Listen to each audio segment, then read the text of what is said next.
Les céréales traditionnelles, produites en grande partie dans le Saloum, font de plus en plus l'objet d'attention au niveau de la politique agroalimentaire sénégalaise. Khady et Fatou, deux sœurs domiciliées aux HLM Bongré de Kaolack, excellent dans la préparation des deux plats, reconnus comme une sorte de marque déposée dans la zone. Le mahalou saloum, du riz à la poudre d'arachide et le couscous à la sauce de moringa. La table est composée de poudre d'arachide, de poisson fumé, de haricots à graines de taille moyenne en forme de rognon, de tomates, de laurier et de fruits de mer. Ici, aucun produit n'est importé. Pour cuisiner le mets le plus prisé de la localité qui doit être servi à chaud pour profiter des saveurs, il faut une certaine technicité.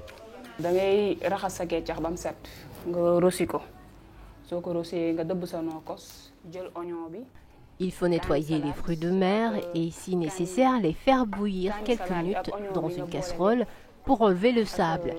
Nettoyer à l'eau claire le poisson fumé pour enlever l'excédent de sel. Ajouter la moitié d'un oignon émincé dans la marmite. Préparer une mixture tomate fraîche, oignon, ail, poivron, oignon vert et piment vert. Ensuite, faire roussir le tout pendant 5 minutes. Ajouter 1 litre d'eau à la préparation et laisser bouillir. Ajouter les fruits de mer. Ne pas oublier d'enlever le piment après 10 minutes de cuisson. Puis couvrir la marmite et laisser mijoter à feu moyen près de 45 minutes. Pendant ce temps, nettoyer le riz et le faire cuire à la vapeur pendant 20 minutes. Couvrir le riz de poudre d'arachide non cuite à la vapeur à mettre immédiatement ou 10 à 20 minutes après, si elle a été pré-cuite avec une cuisson sur feu doux. Attendre 30 minutes avant de remuer la marmite afin de bien mélanger le riz et l'arachide. Couvrir et laisser encore cuire 10 à 15 minutes tout en vérifiant si le riz est bien cuit.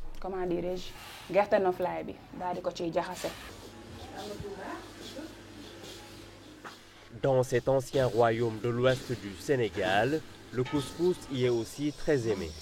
Sa préparation peut prendre plusieurs heures. Les sauces qui l'accompagnent peuvent tout de même différer.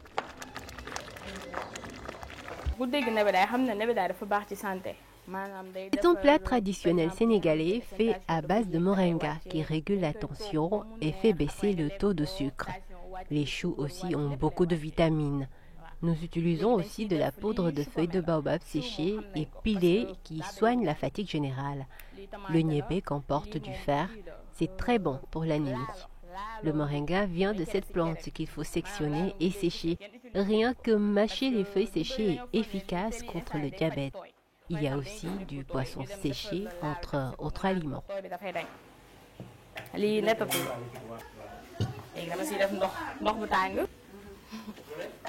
Gis nga boo defee nii côté gerte gi bàyyi mu bax 30 minutes rek après ma daal di dëbb sama nokkos sotti ko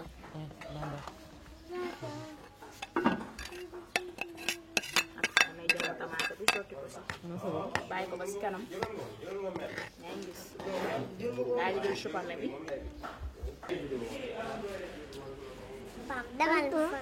dugub la dugub bu ñu boole ak mboq moom la ñuy jël ni def ko cere suñ paree après dañ koy tay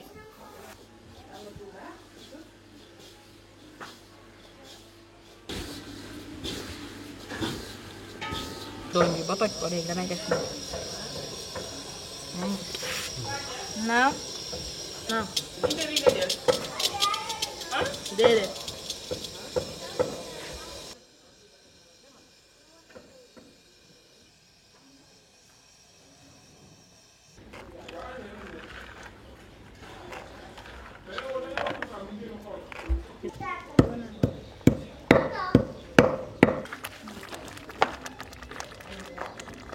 voilà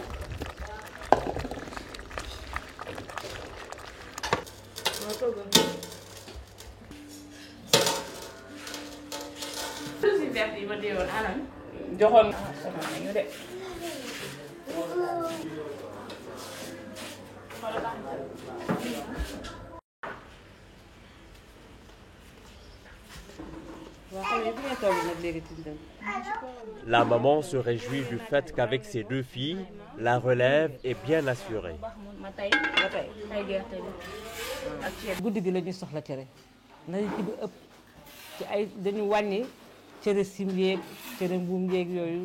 En général, c'est la nuit que les gens consomment le couscous à Kaolack. Ils le prennent avec du lait parce que c'est plus léger. La nouvelle génération de filles et de femmes a bien été formée ici. La preuve, avec mes filles, elles tiennent bien le foyer.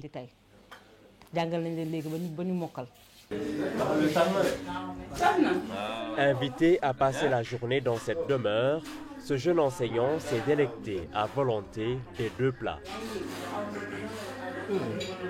Vraiment, man cere bi daf ma yóbbu fu sori dama yóbbu damay fàttaliku sama benn maam bu ñu demaan vacances ñu naan toggee cere. La dégustation du couscous a réveillé en moi beaucoup de souvenirs. Quand j'allais en vacances chez ma grand-mère, mes cousins et moi volions son couscous tellement que c'était succulent.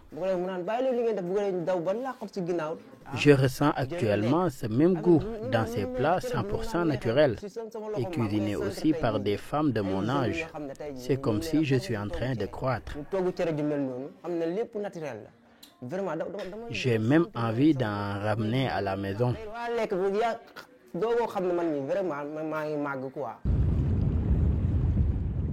La salinité du sol relève les goûts des aliments qui sont issus du bassin arachidier dans le Sine Saloum. Depuis des décennies, la qualité des sols est durement éprouvée par les changements climatiques, lesquels ont entraîné la salinisation de toutes les voies d'eau du bassin versant du dit fleuve, selon l'Institut national de pédologie du Sénégal.